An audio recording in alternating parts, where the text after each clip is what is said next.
Fallen angels are angels who have sinned or rebelled against God and subsequently been cast out from the presence of God. They are seen as responsible for the corruption of humanity through sinning and devouring one another. The term fallen angels can also imply a demotion in rank among angels, indicating their descent from heaven to earth.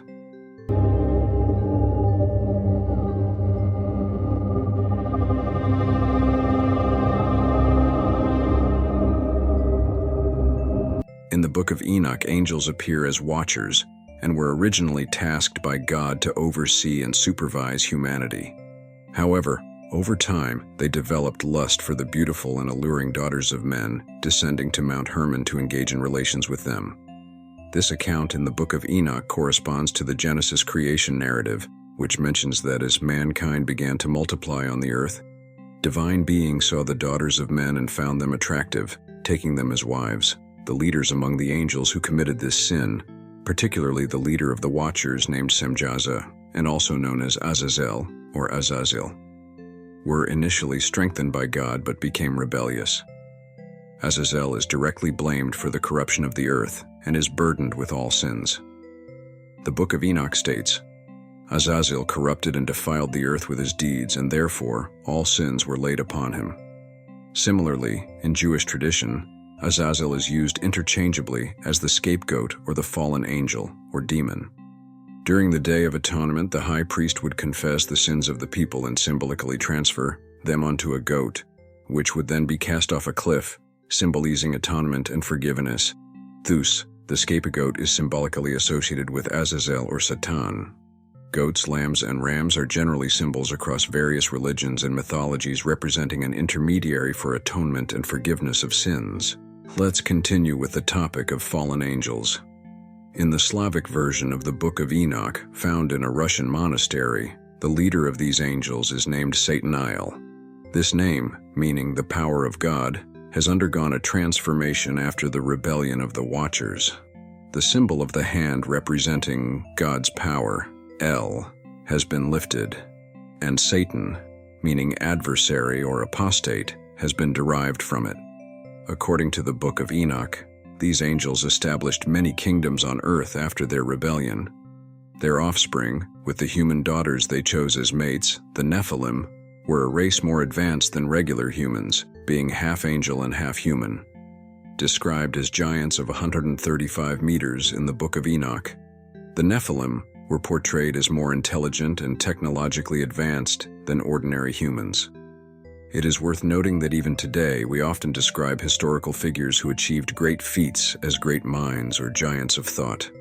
In the Book of Jubilees, an ancient Jewish religious work accepted by the Ethiopian Orthodox Church and Ethiopian Jews, the purposes for the punishment of fallen angels differ. According to this religious text, the angels known as the Watchers were among the angels created on the first day of creation, and unlike the Book of Enoch, the book claims that God commanded them to watch over creation. However, when the Watcher angels lusted after human women and engaged in relations with them, they are said to have ushered all angels, including archangels, into a punishment filled with fear and torment. Another narrative of a fallen angel found in Jewish tradition, in the Commentary on the Torah by Rabbi Elazar ben Padat, tells of a figure named Samael. Samael objected to God's preference for Adam over the angels, showing disrespect for Adam's existence and ultimately enticing Adam and Eve into sin. While the narratives of Samael and Satan may share similarities, they represent different figures. Like Satan, Samael also disapproved of the creation of humans and rebelled against God, despite being one of the highest-ranking angels. In the Jewish sacred text, the Talmud, Samael appears as the prince of the demons. Since you've shared another segment, I'll continue the translation. The term death is etymologically synonymous with the hand of God, because it's identified with a drop of poison that kills people.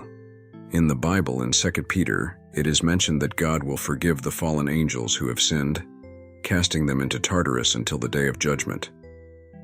In Greek mythology, Tartarus is a pit located at the bottom of hell where the Titans were imprisoned. In almost every belief system, those who have committed great sins are cast to the deepest part of hell. Additionally, there are scholars who claim that Harut and Marut, who taught magic to humans, were fallen angels, Surah al-Baqarah, verse 102 mentions, "And they followed instead what the devils had recited during the reign of Solomon. It was not Solomon who disbelieved, but the devils disbelieved, teaching people magic, and that which was revealed to the two angels at Babylon, Harut and Marut. But the two angels do not teach anyone unless they say, 'We are a trial,' so do not disbelieve by practicing magic. And yet they learn from them that by which they cause separation between a man and his wife. But they do not harm anyone through it except by permission of Allah. And the people learn what harms them and does not benefit them. But the children of Israel certainly knew that whoever purchased the magic would not have in the hereafter any share. And wretched is that for which they sold themselves if they only knew."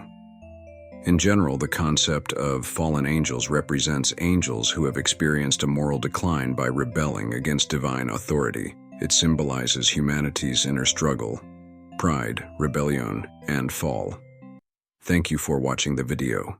If you enjoy this type of content, you can subscribe to the channel.